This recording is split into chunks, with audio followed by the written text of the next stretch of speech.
Балдар, биз адам жана коом сабагын баштайбыз. Керектүү куралдарыңарды алып сабакка даяр отургула. Сабагыбыздын темасы өзүңөр көрүп тургандай адам биологиялык жана социалдык жандык. Бүгүнкү сабагыбыздагы мурунку сабактай оорураак, бирок жакындан көңүл коюп, шашпай, кунт коюп уксаңар, анча кыйынчылык туудурбайт. Ошондуктан көңүлдү сабакка бурабыз.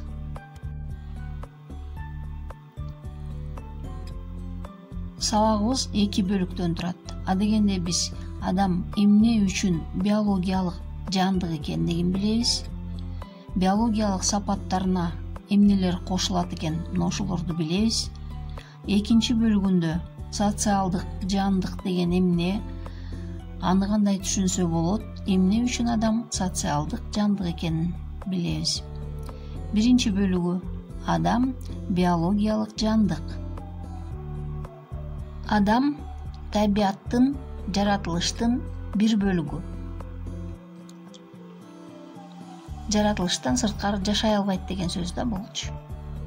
Ал жогорку сүт эмүүчү. Жогорку дегенибиз аң сезимге ээ дегенибиз да. Адам сүт эмүүчүлөрдүн Homo sapiens, акыл эстүү адам деген өзгөчө түрү. Адам сүт эмүүчүлөр сыяктуу төрөлөт. Жумурткадан чыкпайт. Биосферанын өнүгүшүнүн мыйзамдарына баш ийет. Жынысы, жаш курагы боюнча айырмаланат. Кыздар, балдар, жаш, кары деген сыяктуу. Эмне үчүн адам биологиялык жандык экендигин түшүнөңөрбү?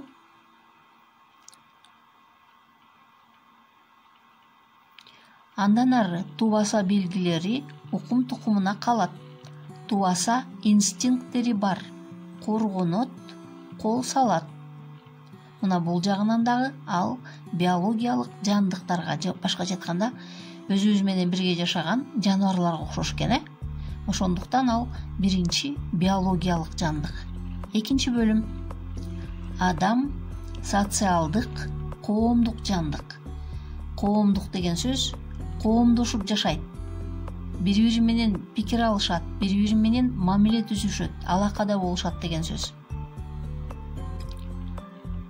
Адамдын эң башкы нерсеси ал аң сезимге ээ. Эмгек кылуунун натыйжасында ал аң сезимге ээ болгон. Коомдошуп жашай алган байыркы адамдар аңчылык кылышкан, иштешкен, эмгек куралдарын жасашкан жана башка. Муну тарыхтан өткөнсүңөр.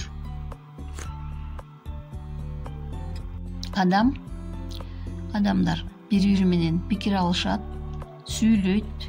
Анан эң негизги функциясы адам эмгек кылат, эмгектенет. Бардыгы ошол эмгектенүүнүн натыйжасында болот. Түзөт, курат жана башка. Адамдын эмгек кылуу процессинен улам ал эки буттап түз басып калган.